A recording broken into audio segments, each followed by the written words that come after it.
안녕하세요. 보이스피싱 관련 사건은 여러 유형이 있는데요.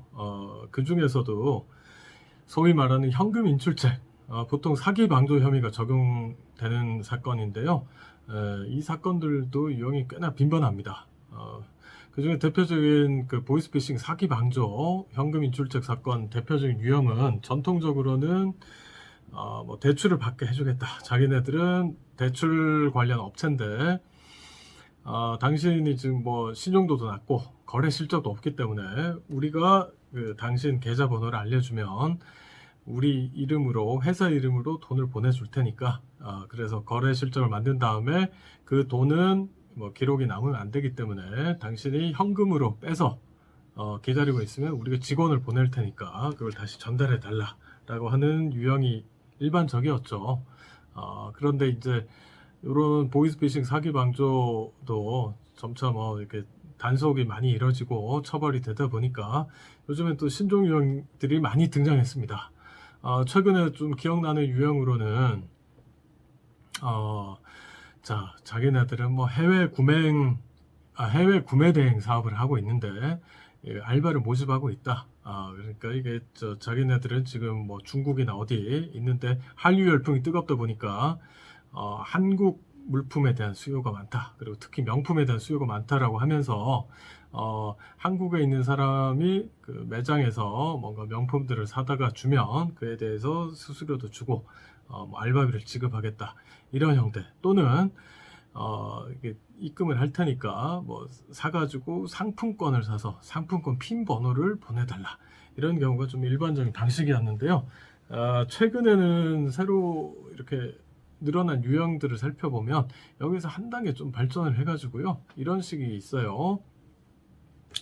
소개팅이나 어떤 만남하는 앱들이 많지 않습니까? 그 앱에서 보통 예쁜 여자 사진을 걸어놓고 사진도 대부분 뭐 가짜겠습니다만 예쁜 여자 사진을 해서 여자인 척 하면서 이렇게 만남을 유도하는 척을 하죠. 그래서 만나기 전에 호감을 산다 또는 여러 가지 대화를 통해서 뭐 이렇게 좀 신뢰관계 구축을 위해서 하는데 뭐 대표적인 예를 들어보겠습니다. 저희가 최근에 뭐 일본이나 중국에서 귀국을 했어요. 현재 이제 코로나19 때문에 들어오게 되면 자가격리 기간을 거치지 않습니까? 그래서 그 자기는 지금 그 자가격리 때문에 어디 뭐 호텔이나 어디에 이 자가격리를 하고 있어서 당장 만나지는 못한다. 그러면서 이제 처음에는 뭐 돈이나 이런 얘기를 하지 않고 계속해서 뭐 이런저런 이야기로 좀 신뢰도 쌓고 호감을 쌓아가는 과정을 거치죠. 그 주로 뭐 카카오톡이나 뭐 텔레그램 등으로 이용하는 그 메시지 내역을 보면 진짜 뭐 만나기 전처럼 이렇게 약간의 설레임도 느낄 수 있고 뭐 진짜 같아요.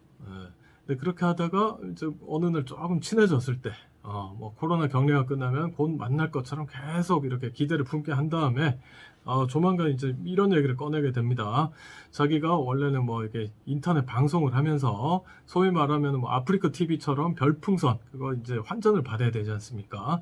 그런 식으로 어떤 사이트에 자기가 활동한 거에 대한 그 받을 포인트들이 있는데 자기가 지금 뭐 일본에서 들어온 지 얼마 안 돼가지고 자가격리 중이기도 하고 그래서 자기는 뭐 어떤 뭐 공인인증서라든가 등등 그런 걸 다 어디 일본에 두고 왔다.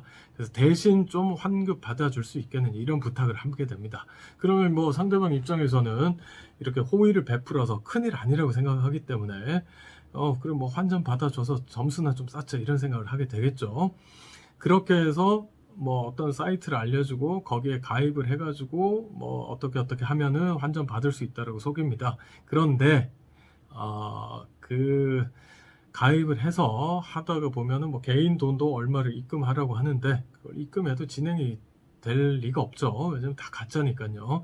그래서 개인 돈을 쓰면은 결국 뭐 환전 작업 진행 그 환급 작업 진행은 되지 않고 그러면 상대방이 의아하게 여겨서 이렇게 이의를 제기하지 않겠습니까? 그러면은 이제 또 이렇게 속이죠. 자기 때문에 괜히 여러 가지 손해를 보게 됐으니까 그 돈은 꼭 돌려주겠다. 너무 미안해서 어떡하냐 이런 식으로 또 속여요. 그러면은 또 상대방 입장에서는 너무 미안해하지 마라. 뭐 내가 뭘 좀 뭐 잘못 처리한 것 같다, 마음에 담아 두지 마라 하고 그 돈도 안 받겠다 그러는데 그거를 또 계속해서 보내준다고 합니다. 자, 여기서부터 이제 비극이 시작되는데요. 그러면은 그 돈 돌려받을 입장에서는 계좌번호를 알려줄 거 아닙니까? 그래서 예를 들어 자 이렇게 봅시다. 원래 돌려받아야 될 돈이 100만 원이다 라고 한다면은 뭐 사전에 이야기도 없이 갑자기 100만 원 들어올 줄 알고 있었는데 돈을 보냈다 그래서 확인을 해보니까 갑자기 뭐 600만 원이 들어와 있는 거예요. 그러면서 의아해가지고 물어보면 대답은 이렇게 돌아옵니다.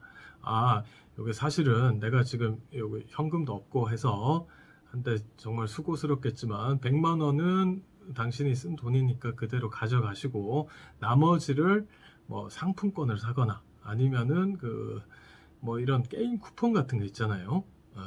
그런 걸 사가지고 핀 번호를 알려달라 이렇게 합니다. 조금 의심하기는 힘든 상황이긴 해요.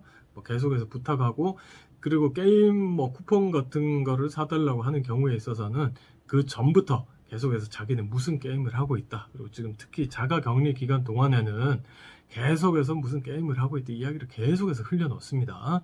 근데 그 들어온 돈이 결국은 보이스피싱 피해자가 입금한 돈이겠죠. 그러면은 결국 며칠 지나서 계좌는 그 피해자가 수상히 여겨서 신고를 해서 계좌는 정지됩니다. 그래서 계좌가 정지되면 일단 무척 당황하게 마련인데요.